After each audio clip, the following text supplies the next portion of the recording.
ফারিস্তারা সেই জায়গাতে উপস্থিত হলেন। বিবাহের কাজ বাবা সমাপ্ত হয়ে গেল।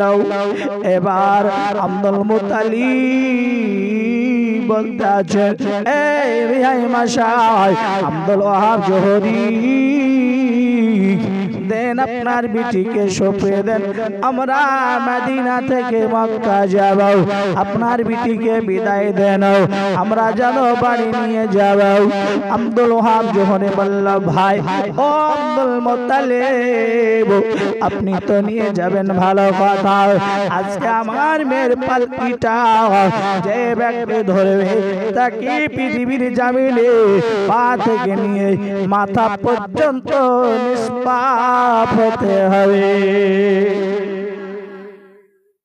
এই কি হতে হবে? যে আমার বিটির খাটলিটা ধরে নিয়ে যাবে।